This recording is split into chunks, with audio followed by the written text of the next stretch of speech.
Hauzik Manipur ki oriba film asida Moirang Maikaida lamdam asige ima ibensingna ahing nungtil kaidana Moirang Lamkhai ge forest gate mamang amadi Moirang multipurpose higher secondary school mamang da ahing nungtil numidang kaidana yarektuna Imphal dagi lakpa gari sing amata chithadana check tawduna pamdaba kari potlam sing pusalakliba haiba chection thorang chathari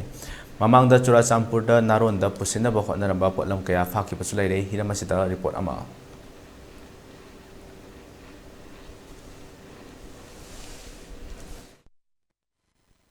I know ELITETV from Masia Koi Moirang Lamkhai ki multipurpose higher secondary school mamang dani maruina koi Moirangi imaibil sing na ahin tin khaidana haiba maruina Imphal dagi lakpa gari sing asi sek toba kari pochai pusale haiba hauziki leiriba irang asida imaibil sing achawa thodang lodana hauzi aigi tungda leiriba sing biu toan ba koi Imphal dagi lakpa gari sing asi koi amamam toina check todana koi diki da kari yauri kari puri have check to na imaibil sing hauji leiriba irang asida koi Moirangi imaibil mara pai bising loriba thodang si amna koi puning thoganingai ne duga imaibil sing siga wai sanajage sanarakanda koi karigino changchilibu khongjang si maruina leptana ahingmitin khaina sida ahing mirel khangdana harim phum sida maruina sidagi Churachampur changkingadaba gari sing asini maruina mayamna check toriba sing si adana ahingmitin khaidana hoji fawda leptana check toroga leiri any lakpa gari sing asi am phajana hairaga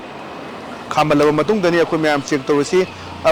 gari amasu khangure yengsi aduga changaga koi check torisi aduga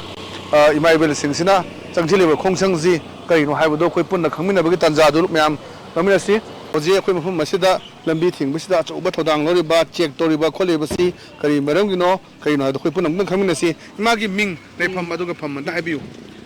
aigi ming konjengba mongbi Padmavati Devi aigi leifam na Moirang konjengmam lekai aduna ai hoji Moirang Kendra apunba maira party imaluki president oina thawbujari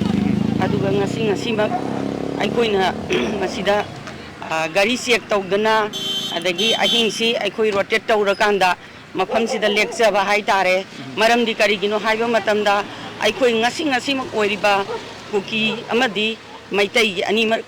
marakta leiriba lalasina maram oirakanda aikoina singnaba kaya amadi hairiba jaga si Moirang hairiba Moirang Lamkhai jaga sida pumnamakki center oiba aduga tubung banglo adagi aikoigi leiriba Moirang rural hairiba mafam kokta nakpa jaga oibanina aikoigi jaga si achauba lanbam ama oiba masida aikoina laiba gari singsida aikoina singna jaba gari number khara aikoin phangjaba aduna maram oirakanda imaibel singsina gari kaya su phajaba leigre loinana hairiba adugumba Churachampur da purakadaba supply tawgadaba pot kaya su aikoina madu thingnanabagi damakta aikoina yaningdabaga loinana mafam asida ima singsi check tawjabani aduga ahing aikoi yaire eba matungda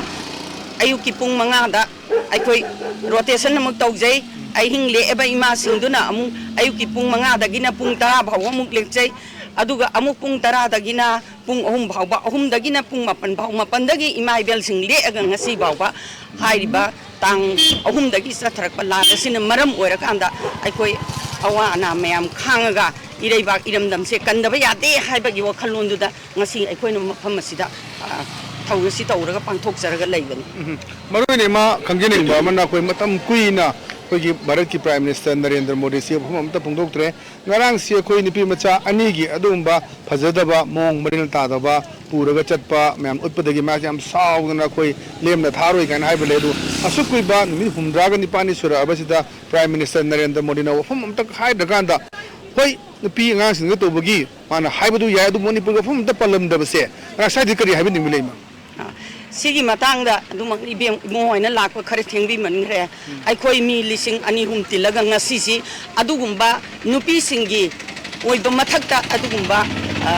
kaino tawasi aikoina condemn tawi haina aikoi ngasi protest tawjai yamaba Moirang Kendra sigi miyamga loinana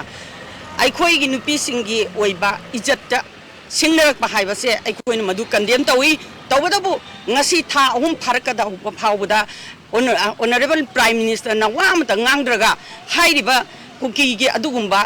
nupi ani du soglakpa matamda maron thoglakpa haibase aikoi ngaktaba ngamde aduga aikoina su condemn tawi maramdi ngasi phawagi manungda lalasi kanana hawrakano haibase Manipur natna prithvi oina khangnarba wafam ngatani megi tang ahumda kanana kadaidagi karam mafamdagi khulai paijadaba maitai aikhoida lalasi adugumba kuki militant single loinana adugumba chin kuki singduga kukiga inda government ga lotuna ba manba mawongda khulai paijadaba maitai aikhoida khut tharaga sibana ba thokba mayum makai mai thabiraga victimize tawbiraba mayam ama lising kaya selaktana Moirang sida saidang relief hangdana aikoina lairiba sidi udraga isa isu mayam ama sigiba thangna makak aga hatkiba adugumba mamit mana kuthokpa mathibong marin kuthokpa dudi ubidabra adudi aikoi sibu yamna maitai haiba furup se aikoi gi Indian constitution ne pirba humanity law sibu khangdaba manba thawong se aikoi yamna penjade aikoi adugumba ordinance mayam do yamna ikai khumna satsaba adugumba maitai gi furup amadi aduga loinana nahan makai tha ahum phaga tawrabasi karimata maron thokdana chupchap ta leiraga somda leigiba misi miyamna me hatok piba mayum makai mai thadok piba lut tawraga adugumba kuki militant amadi horendagi lakba adugumba koli kuki militant singduga pullaga khulai paisa ta ba makai khoida khutaba sidima udabraba lalasi kana na hobuno de chapchana khangabani adu oiba taragadi aikoise indian citizen natrabra haibse mangonda wahang ke hangjaninge ba misang mikai naiba macha masu ani khanaraga amada lepa manba thawongse aikoina aduguma prime minister do condemn tawjabangam de strongly condemn tawena manipur ki praja miyam amadi aikoi moirang kendra gi mochilaga aina haijari mafam masid leriba imaibel sina fungdorok baduni akoi maruina mafam masidagi Churachandpur tamna chakhigdaba adu gari sing check tawba aduga tuan ba